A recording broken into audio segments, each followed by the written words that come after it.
Next one, performance report for the year ended 30 June 2017. I think Carol wants to introduce. Carol wants to introduce as well. Carol, do you want to make some introductions? Yeah. Yes. Yeah. Well, maybe I'll get Andrew to introduce it as the Deputy Chair of the committee, and then I'll hand over to you.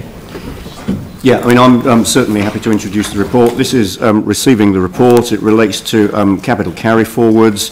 There are certain aspects of this report that have received some attention, and that's the reason that Carol's going to make some comments as well, just to clarify a number of matters. So really, it's probably appropriate that we hear from Carol on those matters. Great, thank you, Carol. Sure. Look, thanks. I just wanted to clarify a couple of issues. You'll all be quite aware of the recent press article earlier this week, and I just thought it's really important just to highlight a couple of points. The first one is that the overall net operating deficit was only 0.5 million, and this was after both additional revenues and additional expenditure, which was largely offset by the extra revenues. The expenditure itself was the 29 million over budget, but that includes almost 26 million of agreed carry forwards. And those carry forwards were for some of those big projects that we've been talking about, like the museum redevelopment levy, the mental health funding, the earthquake recovery.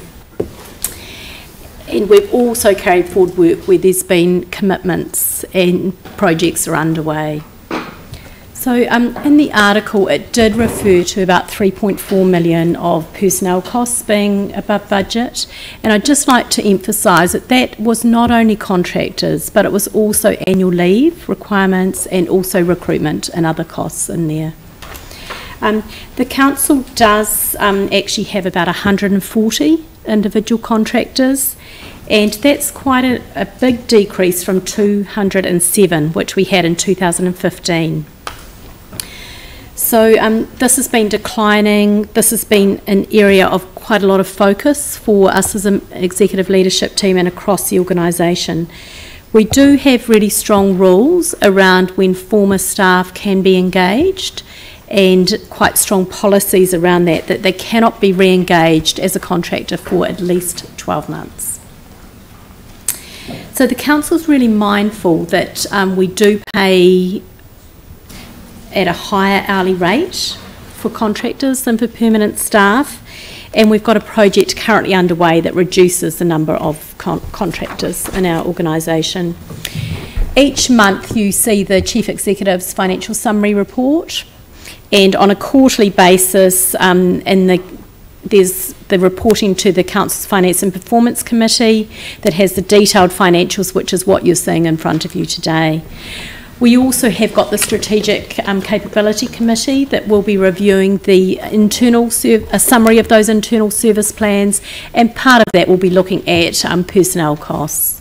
So I really just felt it was important to clarify those few points for you. Yep.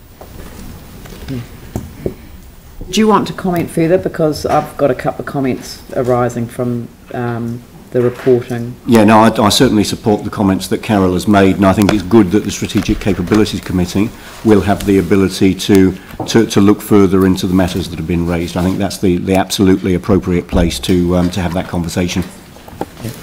I guess for me, because you know, when you read a story that doesn't accurately reflect the advice that we've been given, and I think it was a conflation of a Lagoima request and this information and this report. But it did occur to me that maybe we need to kind of do a paint by numbers explanation in the report itself, so that there isn't any possibility of people misunderstanding the information that they've been provided with. So the way that I read that was quite different from the story that I read on the front page of the paper. So, and I know that you're working with the chair of the committee to try and get the reporting more refined. I think this report, and I think this is a position that he's adopted, this report is too big, and it needs to be broken down into more focused reports on each element, so that when you look at the elements, then you can see the totality without any room for conflict. I think, and for the sake of transparency and openness, we really do need to be thinking of these reports, not just reporting to councillors, who are reasonably well informed and are able to ask questions at the meeting. It might be better to think of them as reports that are going out to a general public who haven't had the opportunity to ask you questions, and sort of drill down into the inner layers. So that's something that we would certainly support, is having a very clear reporting, but also breakdown. I mean, some of the areas where contractors are used, we fully understand why you need contractors. I know one of the areas that the Chief Executive really focused on initially was to get as much of the legal work that was being contracted out at enormous cost by increasing the number of full-time staff, solicitors, on the council's books. That actually reduced the amount we were spending on contractors, probably a little bit hidden by the fact that we had the district plan review, which involved a lot of legal hours, which we couldn't possibly have managed from within our own resources. That had to be contracted out. So, but the City Services Group is an area that I think we'll be focusing on, and very interested in seeing whether we can look at a way of reducing the cost to the city of some of these services that are provided by contractors. Great. Thanks for that. Yeah. Are there any other questions, Glenn? You're just curious over the policy there, Carol. Would that be an operational matter as opposed to a governance matter if we were seeking a policy change over the 1 year? Absolutely, that's a management issue. Right, okay. Yep. Okay, thank you. Okay, good. Yep, Yanni? Thank you. What was the one-off interest payment for the crossing car park that was unallocated? I couldn't understand what that was. Which page are you on, Yanni? It's just in one of the descriptions. Right at the start. What was the question? Oh, it was around there was a reference to the crossing car park and an unallocated or unexpected interest payment. Yanni, why don't I come back to you on that one? Yeah, okay. Because I'll need to check with my team. Yeah. And then I'm just interested in terms of the... Page 312, hang on. Skirt. 312. Oh, yeah, 312. 4.10.6. Both interest, expense and revenue were over budget, with net interest slightly over budget due to an unplanned one-off interest payment for the crossing car park. Higher interest costs also related to borrowing costs. So yeah, I'll come back with some more info on that one for you. That would be good. And I was concerned about the it was unclear around the housing 4.10.4. There was an overspend on housing maintenance, and then it goes to say that it was assumed that the trust would take on minor maintenance costs. So is that cost neutral? Is the trust paid for that maintenance, or are we incurring it? I'll let Bruce respond on that. Through the chair. So in that year, we met those costs. The problem is that the budget reflected earlier plans and not the actual reality of when we transferred that maintenance. So that maintenance has now been transferred to the trust as of 1st of July, but it was a cost neutral situation because of the higher rentals through the period. Okay, cool. And then just the final question was around the skirt overspend, 8.1 million. So how is the whole skirt wash up happening? I mean, how are we dealing with that, which seems to be a number of extra skirt funding? Is that being matched by government? Are we just incurring it? What's happening there? Dave, do you want to comment on that? Yep. The skirt program's completely finished. There is still a area of non-skirt funding that's going through. So basically there is discussions between us and the Crown. Any of that unskirt funded or any of that skirt additional funding is matched by the Crown, and we're just going through the final throes of trying to work out where exactly the final Crown versus us payment. There's a few complications in there. Funding of renewals, for example, where that exactly lands.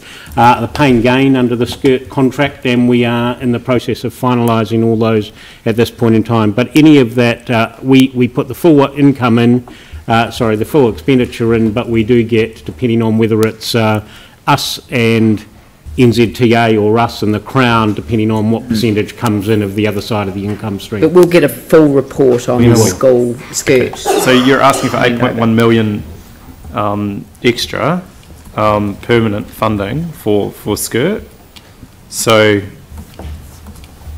I'm just concerned to get an understanding. Yeah, I mean, the point is that you don't actually have an understanding of this until we get the final report. So there's still a lot of wash up to do. So have they just got a blank check, or what's the control? No. So that's what I want. Like, what's the control? David just said that there has to be an analysis done of where the overspend is, whether it's in the budget of which the government pays 83%, or whether it's the budget where they pay 60%.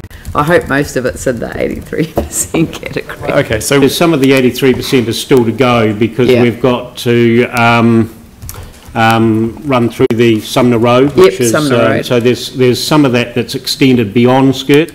There is also some work that we're doing outside of skirt that is still subject to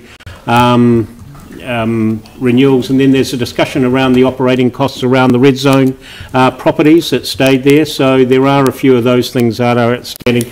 We did give you a position paper, I think, probably 12 months ago about where it looked, and we are trying to finalise those figures to come back to you. It'd be very good to have a separate report with the whole skirt program, what was funded, what wasn't, what was left, because I think there's a public perception that everything that was broken by the earthquakes was going to be fixed if it was underground or if it was on the road, and that is not the case. It never was the case. That wasn't what the agreement said. The agreement talked about the network costs or the civil defence costs, and it turned out that what the council thought it was signing before our time was different from what the government knew it was signing, and they were proved to be correct, and that's not that skirt legacy report's probably 90% completed.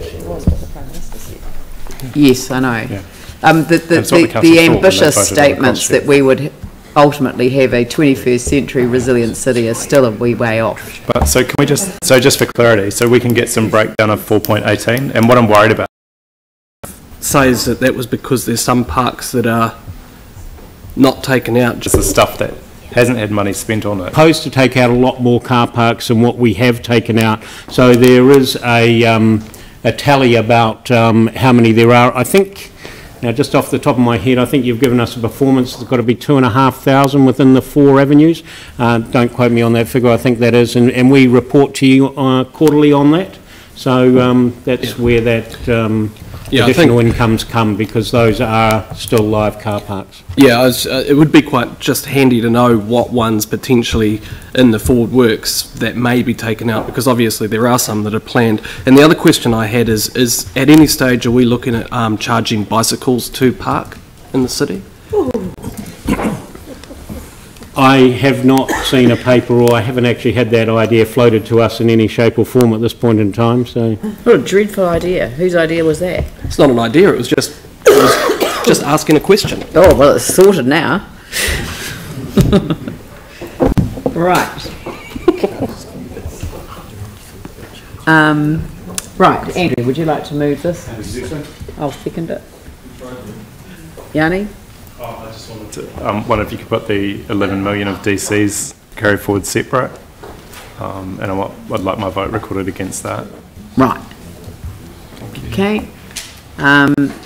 So if you could record Yanni's vote against item 4, I'll put the whole lot, and we'll just acknowledge that that has happened. I'll put the motion. All those in favour say aye. Aye. Those opposed say no. That's carried. Thank you.